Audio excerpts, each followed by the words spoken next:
care s-au făcut nevăzute. Se credea că s-au pierdut. În absența lor s-a ridicat răul și a pus stăpânire pe pământ. După 12 ani, elementele și-au făcut iar apariția. Strop apa, Shaoyan lemnul, Jinho metalul, Niwa pământul și Flaymo focul. Aceștia trebuie să-și unească forțele în lupta împotriva răului, ca pacea și armonia să fie restabilite pe pământ.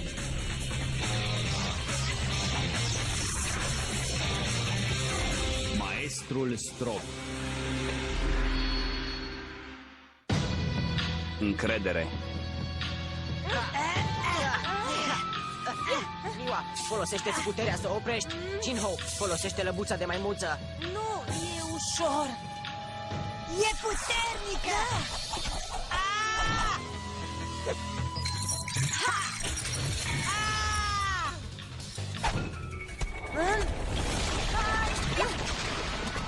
Ah!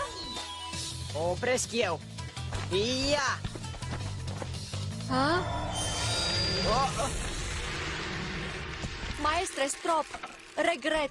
Puterile astea sunt ceva nou pentru mine. Nu știam că pot face asta. Ei bine, asta dovedește că ai niște puteri incredibile și că ești pregătită pentru o misiune nouă. Și anume? Acum că știm că Shaoyan e un element, îl putem trezi pe dragonul auriu din somnul de 12 ani. Nu putem. Nu fără toate cele 5 elemente. Mai avem nevoie de elementul foc. Eu nu-l îmbrățișez pe Flaymo, bine? Nici el nu va vrea să fie cu noi mai mult decât vrem noi. N-avem încotro. Avem nevoie de Flaymo.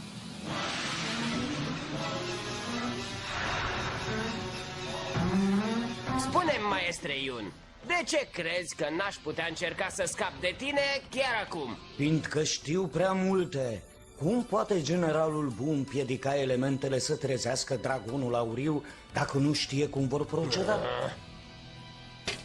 Generalul Bu știe că elementele vor încerca să se reunească cu Flaymo. Cu mine? Nu-ți face griji. Dacă vor încerca, am un plan.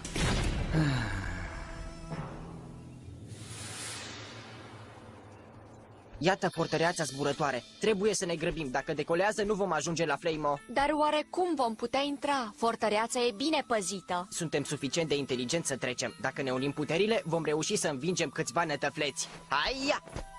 Dar eu am puterile doar de câteva zile. Nu sunt pregătită. Uneori trebuie să ai încredere în tine însăți. Nu-i așa, Jinho? Da, eu întotdeauna am avut încredere în mine. Ai!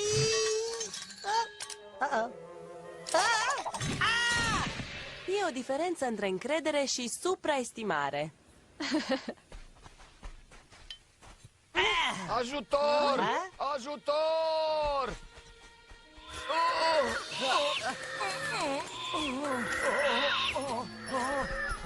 Bătrânul ăla i-a atacat. Cine ar face rău unui sărman?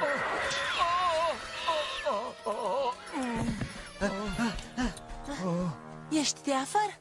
Piciorul meu! Oh!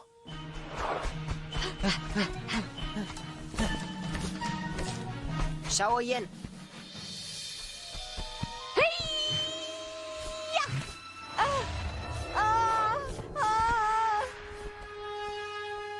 Ce s-a întâmplat? Nu știu. Bățul ăla avea o putere neobișnuită. Era doar un baston, Shaoyan. Poate ai dreptate. Poate că nu-mi stăpânesc încă destul de bine puterile. Această unire a elementelor, nu că se va întâmpla vreodată, dar ce e de fapt? E ca supa asta. Și ea este făcută din elemente. Orez, orz, apă și... ceva ce nu-mi dau seama. Cred că Grab și-a băgat degetul în ea. Dar asta cam strică povestea. Chiar și supa. Și totuși, luate singure, elementele sunt bune. Dar împreună sunt mult mai bune. Ai să vezi, așa va fi când te vei reuni cu prietenii tăi. Vom fi un vas cu supă? Un vas minunat cu supă, bogat, puternic, de neînvins. Da, sună foarte palpitant. Sau nu? Fleimo, înainte de a pleca, ține vasul ăsta o clipă. Crezi că asta mă va ajuta să-ți înțeleg mesajul profund și plin de înțeles? Nu, supa s-a răcit, iar mâinile tale o vor încălzi puțin. Oh, poți să spui ping când e gata?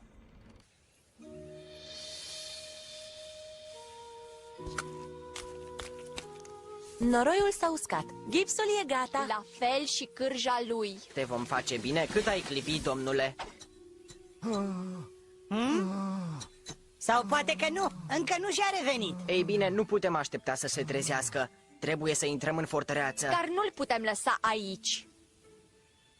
Știu. Îl vom duce la ferma aia. Dar e foarte departe. Fortăreața ar putea decola fără noi. Nu-l putem lăsa aici.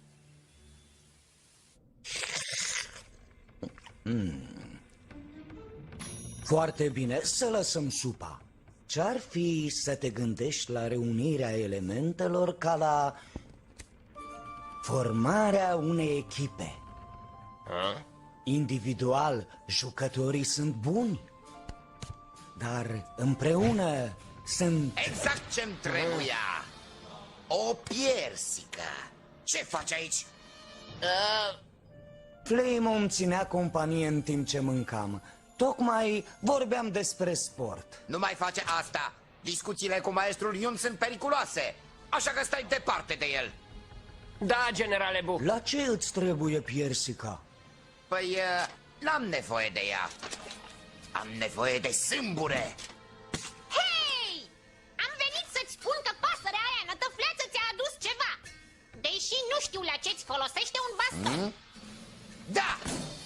Asta era. Asta așteptam de mult. Acum putem pleca.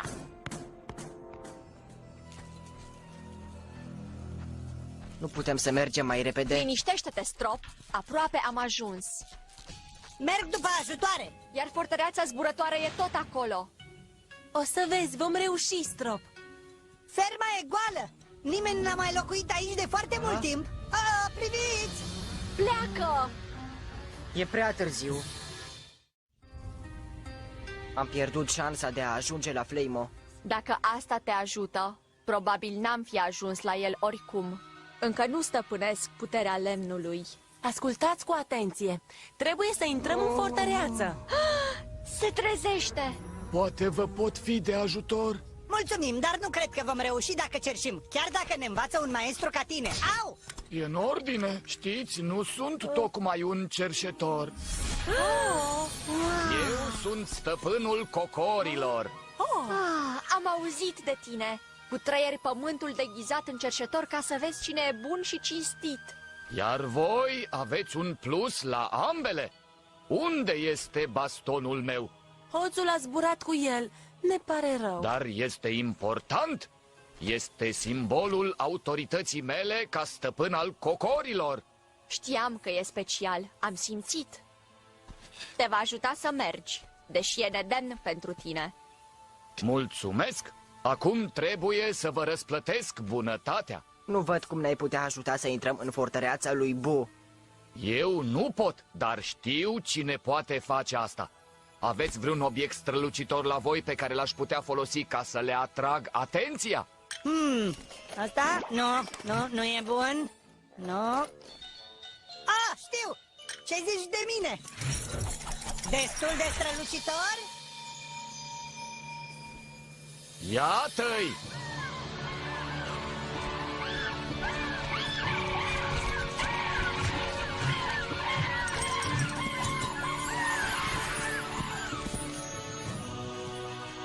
Bună, dragii mei! Prietenii mei au nevoie de ajutor. Știi ce este ăsta? Ce întrebare grea! Nu-mi spune! Știu, un baston? Ți-am spus să nu-mi spui! Bineînțeles că este un baston, dar știți de unde provine? Din pomul veșniciei, cel mai puternic și cel mai sfânt pom din tărâmul celor 1000 de legende. Îl caut de 12 ani și acum este al meu. Da, exact asta voiam să spun și eu. Bine, știi ce obțin dacă unesc piersica asta obișnuită cu un baston din pomul veșniciei? Da, un joc de baseball. Eu prind, iar tu arunci. Nu, nu, nu, nu! Ah! Ah! Astea nu sunt jucării! Dă-mi-l! Folosindu-mă de cunoștințele mele de alchimie, printr-o combinație excelentă voi crea un sâmbure de piersică înzestrat cu puterea pomului veșniciei. De ce? Fiindcă un sâmbure atât de puternic poate distruge dragonul auriu, iar eu voi deveni marele stăpân! Portăreața! Nu se vor aștepta să venim de sus. Locul va fi nepăzit. Ți-am spus că vom reuși, Strop.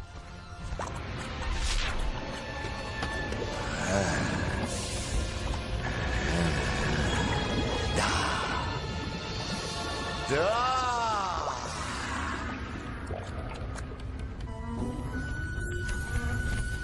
Mulțumim pentru ajutor. În ordine, prieteni, să-l găsim pe Flamo și să ne reunim. Stai o clipă, mi se pare mie sau mai e cineva care nu știe prea bine ce înseamnă asta? Maestrul Iun ar ști. Poate că e încă aici. Să fim serioși. Maestre, ce facem după ce-l găsim pe Flamo? Intrăm, îl luăm și apoi ne dăm seama. În urmă cu 12 ani, când am răpus ultima dată dragonul, am făcut asta cu ultimul sâmbure de piersică din pomul veșniciei. Acum dragonul auriu doarme, dar dacă elementele acelea vor reuși să se unească și să trezească dragonul auriu, sunt gata să le înfrunt. Am să le înving cu un sâmbure pe care l-am înzestrat cu seva pomului veșniciei. Sâmburele ăsta va răpune dragonul odată pentru totdeauna.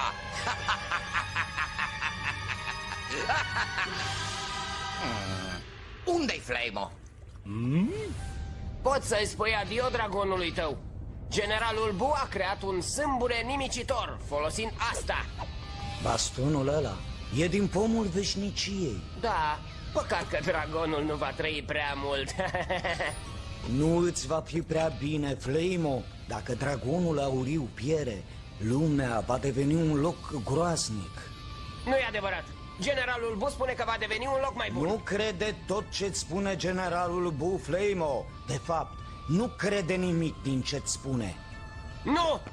Generalul Bu nu m-ar minți. E prietenul meu. Aparențele pot fi înșelătoare, Flamo. Doar în elemente să ai încredere. Bu e dușmanul tău, te păcălește, ai grijă. Nu e adevărat, ești un mincinos. Flamo, așteaptă.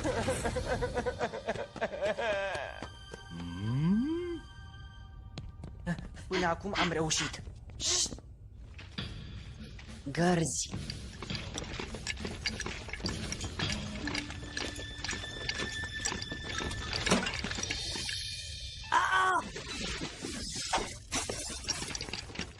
Wow, a fost cât pe ce, mulțumesc. Trebuie să ne despărțim. Doar așa îl vom găsi pe Flamo. Dar e periculos. Ne aflăm pe teritoriul inamic. Stai! Simt ceva. Simt iar o aură ciudată. Cum am simțit când am prins bastonul. E tot mai aproape. Generalul Bu! Unde spui că l-ai văzut? Se strecura afară din celula bătrânului. Cred că e noul prieten al lui Flamo. M-am săturat! E timpul să-l trimit pe maestrul Iun într-un loc unde nu va putea să-l influențeze încă o dată pe Flamo. Scapă de bătrân! Știi ce trebuie să faci? Da, generale Bu. Dar mai întâi să mănânc. Maestrul Iun e încă aici. Iar eu trebuie să-l găsesc înainte ca Grab să ajungă la el. Flamo! Pe cine văd eu aici? Generalul Bu se va bucura când îi voi spune cine a venit. Flamo, te rog, ești de-al nostru. Da, Flamo, vrem să fim prieteni. Fiți prieteni cu asta! Pleacă! Trebuie să mă ocup de ceva privat și personal. Auzi, dacă vrei să te joci cu păpușile... Nu, acum am niște treburi importante de rezolvat. Fie... Cât timp am asta, dragonul auriu e ca pierdut.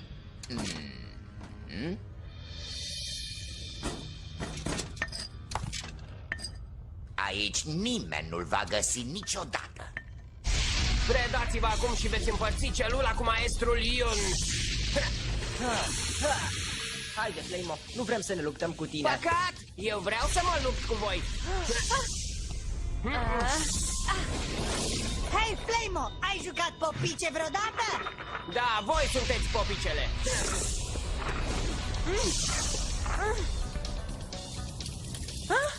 Flamo, atenție! Nu mă păcălești tu cu asta.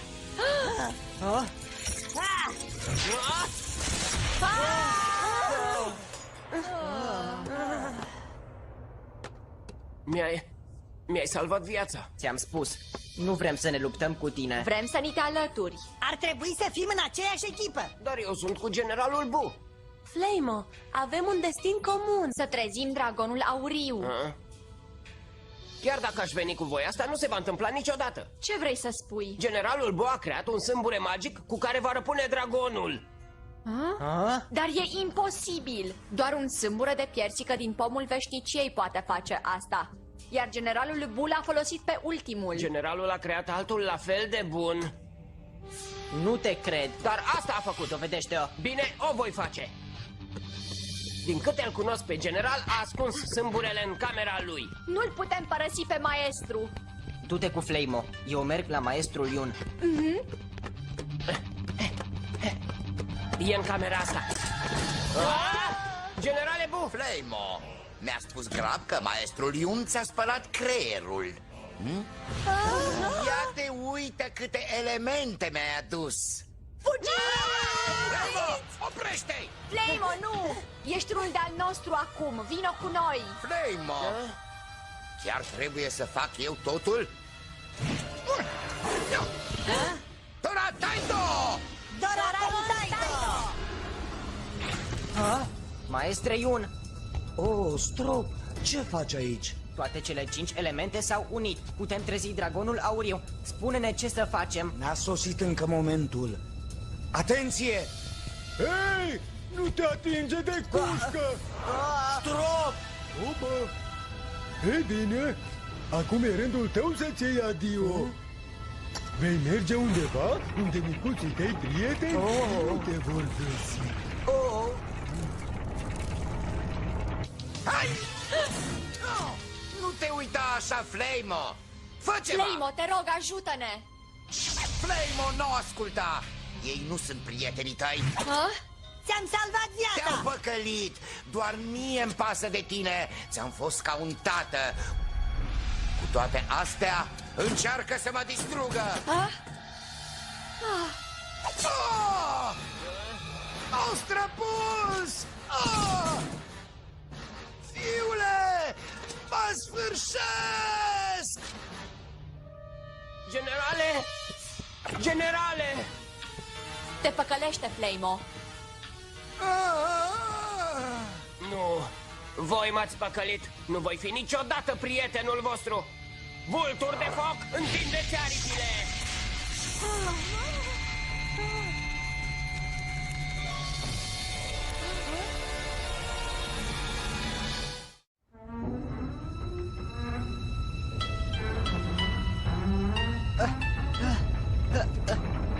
Strop! Generalul Bu mă trimite departe! Nu știu dacă nu-i permit. Nu-l pot opri. Spune-mi cum putem trezi dragonul auriu. Nu puteți face asta! Nu acum! De ce nu?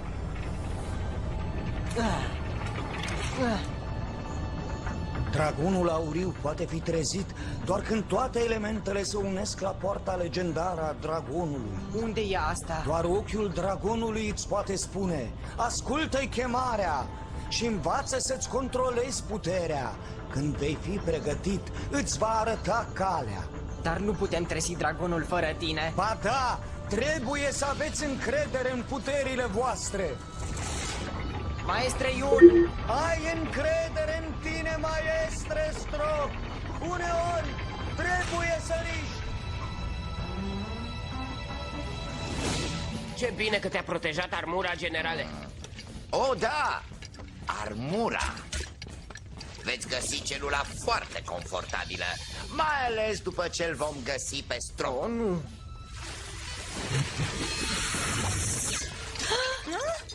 Ce se întâmplă? Repede, Strop! Flameboy s-a alăturat generalului Bu. Cred că și-a dat seama. După ei!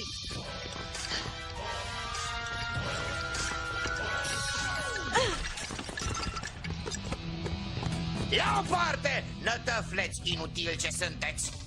Să plecăm de aici! Cum rămâne cu sâmburele? Trebuie să luăm înainte de a pleca. Oh, nu! Sâmburele ar putea fi oriunde! Să-l căutăm atunci!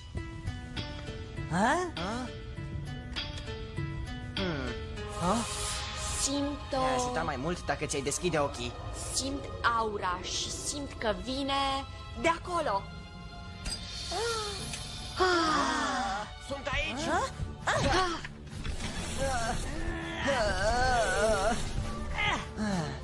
Acum suntem blocați! Nu neapărat. Nu vom supraviețui căderii. Dermați ușa! Nu cred că avem de ales.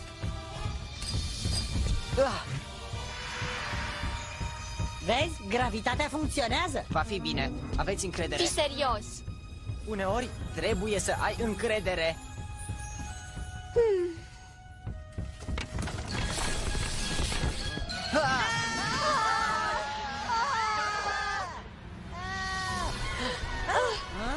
Am văzut semnalul. Ți-am spus să ai încredere.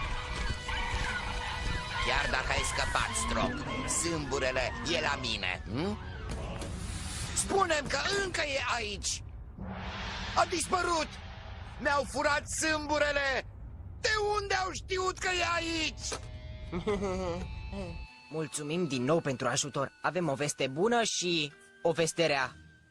Vestea bună e că ți-am recuperat bastonul. Oh, grozav? Dar vestea rea e... A fost distrus. Dar mai sunt vești bune. Puterea lui se află în sâmburele ăsta. Oh, Ai grijă de el, te rog. Ține-l într-un loc sigur, unde nu-l va găsi nimeni. așa voi face. Hop. Mulțumim. Acum vom zbura spre sud, spre tărâmuri îndepărtate. Succes în căutarea voastră. Cu bine! Ce a vrut să spună? Oare cum vom trezi dragonul auriu fără Flamo? Maestrul Yun a spus că aventura noastră abia a început. Se va sfârși la poarta dragonului. Și asta unde e mai exact? Nu știu, dar trebuie să avem încredere în asta. Deci, încotro vom merge? Ce mai așteptăm?